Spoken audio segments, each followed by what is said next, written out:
मेरा सादर नमन। आज की मेरी रचना भगवत पुराण पर आधारित है। सुखदेव जी ने महाभारत के एक प्रसंग में परीक्षित को सत्य का अद्भुत प्रमाण दिया था, उसी का मैंने उल्लेख किया है।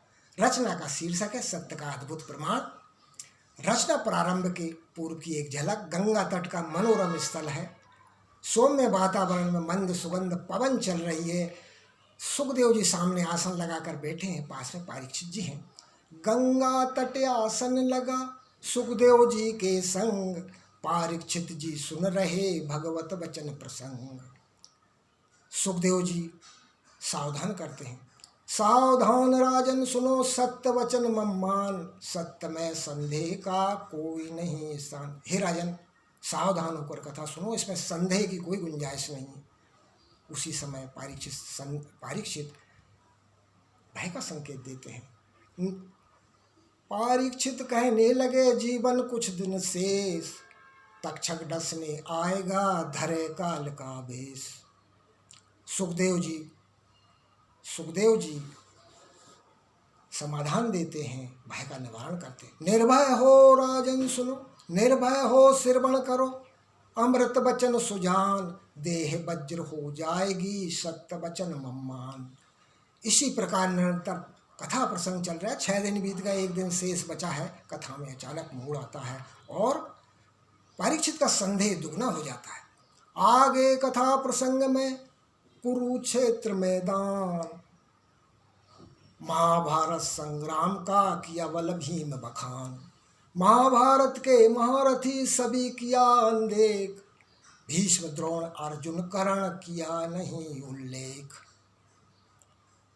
जब ये प्रसंग सुना परीक्षित को संदेह हो गया, कहने लगा गुरुदेव ये सत्य नहीं है।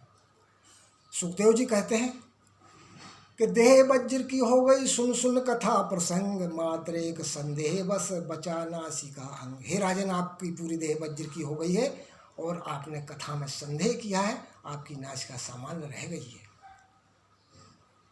परीक्षित कहने लगे आपने भीम का ऐसा बल बखान किया है, आखिर भीम ने ऐसा क्या किया है।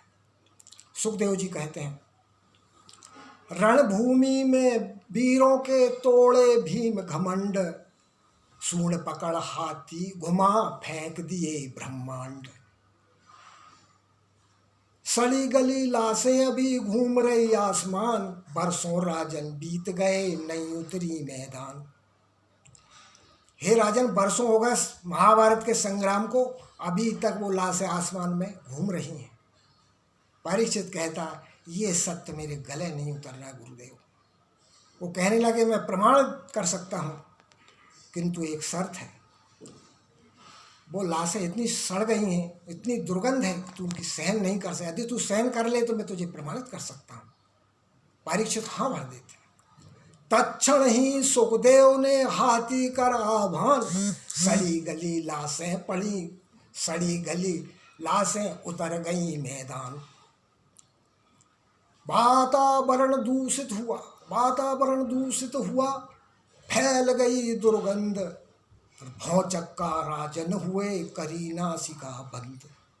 सत्य का सुखदेव ने अद्भुत दिया प्रमाण, परीक्षित ना सह सकी गंध इंद्रिय ग्रहण। परीक्षित की जो है नाक उस दुर्गंध को सहन नहीं कर पाई और वो सामान्य रह गई है। आगे मेरी अंतिम चरणों में मेरी रचना चल रही है और उधर कथा का भी अंतिम समर्पण है। कथा समर्पण हो रही हुए सप्त दिनयान, तक्षक डसने आ गया परीक्षित के प्राण। अब देखिए तक्षक कैसे आता है परीक्षित को प्राण हरने के लिए। सूक्ष्म रूप धर पुष्प का बेट काल का अंश, हाथ पुष्प अर्पण लिए करी नासिका दंश। तत्क्षण ही तक्षक ने परीक्षित को नाक में दंश लिया है और परीक्षित स्वर्गलोक को गमन कर गए हैं। आगे कथा प्रसंग में रचना लेत विराम, धन्य धन्य सुखदेव जी कोटि कोटि प्रणाम। इसी प्रसंग के साथ मैं अपनी रचना को विराम देता हूँ। जय हिंद, जय भारत। तो दोस्तों, ये रचना आपको पसंद आए तो इसे अधिक से अधिक शेयर करें, सब्सक्राइब करें। आप सबका बहुत बहुत आभार।